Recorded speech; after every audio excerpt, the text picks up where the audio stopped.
studio. We are very, very lucky to have in the studio Ian, Martin and Lauren from Chvrches out of Glasgow. Thank you so much for joining us. Well, thanks for having us. It's nice to be here. It's much appreciated. You made it. No, we were excited. Yeah. This is the first time any of us have been here, so I'm sure once the sleepiness wears off, it'll be cool to go out and see some stuff and get a lay of the land. Plus, we're like loaded up on milkshakes and coffee, so we're going to be good for like the next 20 to 25 minutes, and then we're probably all going to pass out. Okay, now go. Now, you mentioned that this is your first time in Australia, both as a band and just at all. Were you pretty surprised that all your shows have sold out? It's crazy to us that we can come, like, effectively to the other side of the world, and people have heard of our band, let alone we're selling out shows before we get here. It's a real privilege. We're really excited about tomorrow night. It might be an elaborate prank. I hope not. But what a cruel prank. I don't know what I mean. But no, like, it's been amazing. Like, we all kind of come from a background where you could play. You drive really far to do a toilet tour of the UK and you play to like 8 people. So this is really quite different from that. So yeah, and it's been exciting to get to come here anyway, because it's always somewhere we've wanted to go. So we're coming to Sydney and Melbourne on this run, and we might be back next year. Wink, wink, nudge, nudge. Yeah, we've heard a little bit about that. We might get to that a little bit later if we could.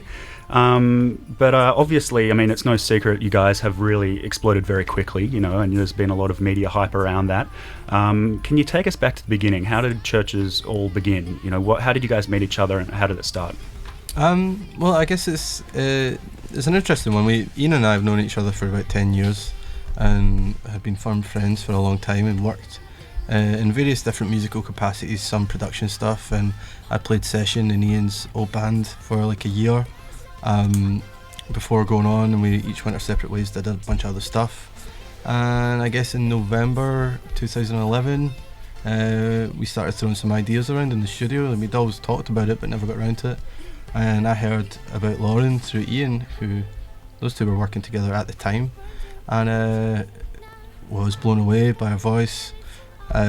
You know, we quickly asked if she'd come in and try some stuff out on the demos that we've been doing, which as soon as we heard Lauren singing, we pretty much instantly scrapped all those demos and started working together as a 3-piece and writing together, and things happened a lot faster than they've ever happened with any other band that we've been in. It seems to doesn't seem to be slowing down, which is weird. Yeah, I mean, it must be very exciting for it all to happen so quickly. But what about you guys personally? I mean, how are you doing it? It's definitely taken quite a bit of adjusting personally and professionally. Yeah. But I think the excitement of it really, and just getting to see all these different places and meet lots of different people and play to lots of different people that are really into what we're doing, kind of drives you. You know, I think the adrenaline of that just kind of carries you through. Yeah, and it's amazing to us that we get to do any of this stuff really. So I think it's just kind of remembering to be grateful for that stuff. And also I think it helps that the people we work with are really great. Like, our sound guy is a friend of ours from back home in Glasgow and stuff. I still want to have a quick chat about the live show, of course, and what you might have coming up in the future. But before we get to that, Recover. Who wrote it?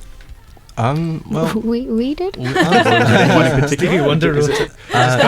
So you don't have like a key songwriter in the band? Then, no, it's a 3-part songwriting process, which I guess is hopefully what makes the band sound the way it does. Because I think if it's a 3-piece, there's not too many opinions, but we have enough stuff in common, but enough musical differences that hopefully everyone brings their own bit to the table. And this was the first official, like, proper release that we put out in Australia, I believe, and it's on the really imaginatively titled Recover EP. So the album's coming out in Australia on September 20. Can you tell us how long has it been in the works? Because you got 2 EPs under your belt so far. Yeah. But this is the first long player. I mean, it's a weird one for us because we don't. It's not been the same process as maybe we've been involved in the past. Whereas it's kind of a band situation where you get in a rehearsal room, you write songs, you go to a studio, record the album, and then you play it live after. And with a studio project like this, it's almost as if we started recording the album from the first day that we started writing. You know, there was no break in the process, so you're afforded a lot more time for experimentation, for trying things out, for developing ideas. For I've worked on a song for 2 days and I'm not feeling it, let's scrap it. Or we've worked on a song for 20 minutes and I'm loving it, or whatever. And we're really excited about it. We're proud of it. Thank you so much for joining us. No, thank you for having us. It's been a real treat to have you in the studio, and best of luck with the shows. Thanks a lot, guys. Thank you. We're going to go back to your foosball table now. Please do. Thanks very much. You've been joined by Chvrches here in FBI.